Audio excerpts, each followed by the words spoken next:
One of the awesome things about being a young stoner was the fact that there were absolutely zero limits to what we would do just to get a hit of that Zaw. And from a young age, you guys, it really just teaches you perseverance. I know some people might call it an addiction. They might say it's interfering with the quality of your life and your ability to properly function. A bit too glass half empty for me, you guys. We like to call it perseverance. Now, this perseverance was actually super necessary back then because as a young stoner partaking in a forbidden hobby, you're going to be met with some surprises. Some things just might not pan out the way you thought they would, to say the least. But in these moments, you guys, you really just got to slow down and put into perspective the important things. And that was getting high, so you really got to have the perseverance to find a solution to the problem at hand. The first day of summer after our freshman year, and we are all just chilling. You got me, we got Alex, we're chilling in his room. Ryan's in there, of course, his parents are divorced. And just to add a little bit of culture to the video, we got our boy Nitesh, who also happened to be a grade above us. And all of us are just absolutely psyched, bro. Like, first day of summer, passed all of our classes, still no bitches, it's all good. But really, this day just signifies the end of one journey and the beginning of another. But on the other hand, you guys, we are all addicts. We didn't get together just to celebrate our academic success. That's kind of corny. We came together to get absolutely schloated, bro. We are trying to get zooted. We are trying to go DEFCON 3 on these brain cells. Too far? This was also one of the days Alex had the house completely to the neck. So we literally had nothing stopping us from smoking all the weed that we were about to buy. So without another word, Alex is texting our drug dealer, asking him for an eighth of the mustiest, most gassy shit he has in his inventory. And we follow suit, you guys. We're getting our plethora of pipes ready. I'm busting out the notes, hoping this high will help me finally finish my young adult romance novel. And honestly, we're just waiting for the word from our drug dealer. But a couple minutes pass by, and Alex turns around and hits us with some news that none of us could be prepared for. Dude, Elliot is on vacation.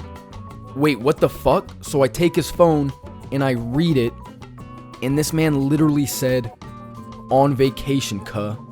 Now, most kids would probably take this as a sign from the universe that maybe they shouldn't smoke, maybe they can go home and spend some quality, sober time with their family. If I don't fucking know what you guys do for. So we're high-key entering panic mode, you guys. We're trying to stay calm and remember the 3 pillars of being a young stoner. But we forgot because we're stoners.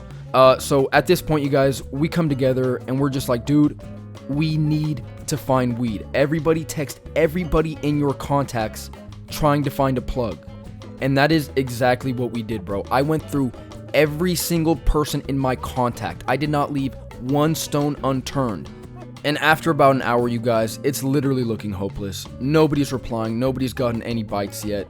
And we're all just about to contact our parents, asking them to pick us up because we're not about to hang out sober. But right before we do that, Alex jumps up and goes, "Dude, I have 2 leads. My neighbor across the street has an older brother who can sell to us when he gets home from work. Or this girl said she knows a guy who can sell to us right now." And I'm like, "Bro, no fucking brainer. Let's cop from the guy who can give us weed now." And Alex goes, "But there's a couple catches. Number 1, he's at Burger King. And number 2, he only sells $40 worth minimum." First off, Burger King was literally a mission away, bro. Like, it was 45-minute skate and you had to go over a freeway. So we had no idea how we were going to do that. And on top of that, we only had $40 collectively. So that meant that all of our money was going to go towards weed and we would not be able to buy any food or snacks after. But honestly, you guys, this just goes back to what I was saying about perseverance. This kind of lifestyle will throw you some curveballs, some things you just won't expect ever. But if you're really dedicated to it, you are going to do everything in your power to get high. And that is exactly the vibe we were on. Skateboards? Check. A backpack full of various pipes and lighters? Check. Your spicy young adult romance novel being read back to you through an audio note you recorded at the dead of night in your closet? Check. We were strapped, you guys. We made a decision and we were ready to execute. Alex, being the fastest skater, stepped in front of us, hopped on his board, and he looked back at us. And there was a moment where we all kind of looked around at each other and just felt this deep appreciation. Like, hey, if I'm going to chase my addictions, at least I got you guys by my side. And finally, Alex nodded his head and we were off.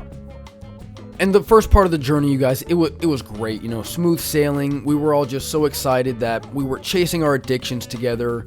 We're off this adrenaline rush. But by the time we get to the top of the hill, which is where we usually bought from Elliot, we were literally gassed, and we realized that we were not even halfway there. So whatever kind of adrenaline rush we had going on, it was gone, you guys. It vanished. To really top it off and make this whole situation better, the girl texted Alex and said, "Hurry up, he's leaving in 10 minutes. So there we are, on top of a hill, sober as fuck, hit with reality, and she texts us letting us know we have even less time than we thought we had. So it wasn't looking too good for us, to say the least, you guys. It seemed like we were down and out. But all of a sudden, I heard a voice speak to me. Maybe it was God himself. It could have just been my subconscious feeding for THC. I'm still not too sure yet.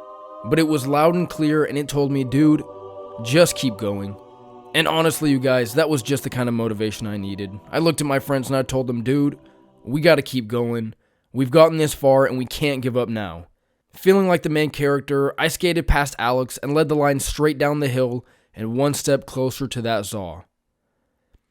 And to be so honest with you guys, things just progressively got worse. Tesh got the speed wobbles going down the hill and crashed out, so he's out of the picture. Halfway through, Ryan decides it's the perfect time for an asthma attack or something. I'm not too sure what was going through his head. But he's on the ground gasping for air. But me and Alex have a mission to complete, so we leave him in the dust.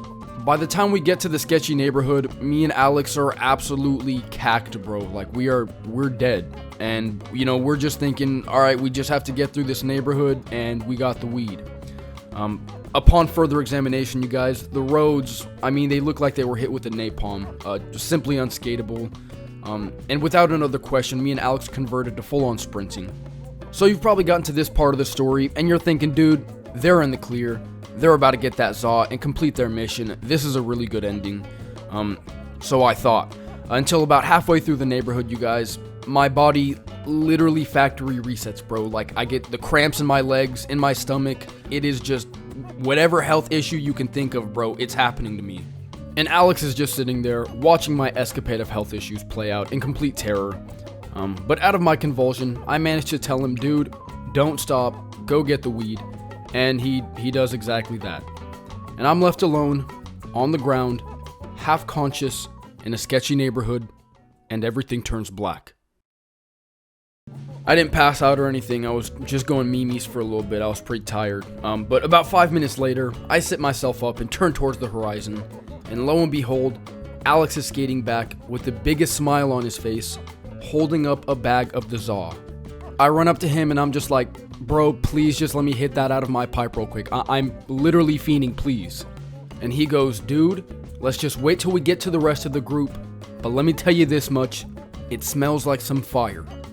We're gonna pause right here. Keep in mind what this man just said. He said, it smells like some fire. Ready to piss shit and come out of pure excitement, Alex and I haul ass back to the hill almost in the same amount of time it took us to get there. And we meet up with the guys. They're chilling in a parking lot trying to recover. Ryan on his little asthma pump. Tesh literally just hoping the draft isn't too bad while he's still out here. But both of their expressions shift to pure ecstasy as we raise that black bag above our heads. And instantly, you guys, we're formed into our sacred smoking circle. Pipes out, lighters ready, literally hovering over the bag of weed, damn near drooling. And as Alex is opening the bag of weed, I'm sitting there thinking to myself about everything that just happened today. And I'm thinking, dude, no pain, no gain. I'm so glad we went on this adventure together. You know, it's really gonna pay off. But as Alex opens the bag, he sits there for a little bit in complete shock. And we're just like, what's going on, bro? Are you gonna like pull it out? So we open the bag, and instead of weed, it is literally full of grass and dandelions, bro. And for like 10 minutes, bro, we're just sitting there in complete silence and disbelief that we literally just got fucking ripped off so badly. And I turn to Alex and I'm just like, bro, I thought you said this shit smelled like some fire. And he goes, I thought it did too. Maybe I was just smelling the photosynthesis. And in an attempt to try and get our money back, Alex literally calls the drug dealer. And this is how the conversation went. Hello? Hey, this is the guy that just bought weed from you. I think you accidentally gave us a bag of dandelions and grass. Oh, for real? Yeah, so, you think I can have my money back? Nah, fool, this little Danny and shit, fool. You fucking with the East. This guy is literally just banging out every set on Alex, and he's on speakerphone, and we're just sitting there just listening to it all, bro.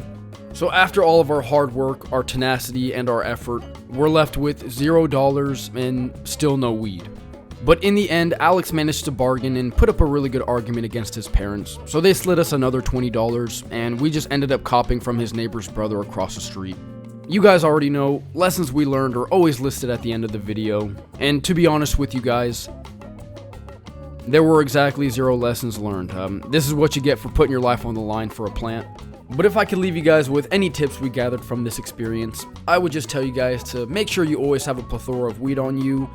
And lastly, before you do anything too crazy for the ZAW, just make sure you're really cut out for this lifestyle, because like I said, it's not for everyone.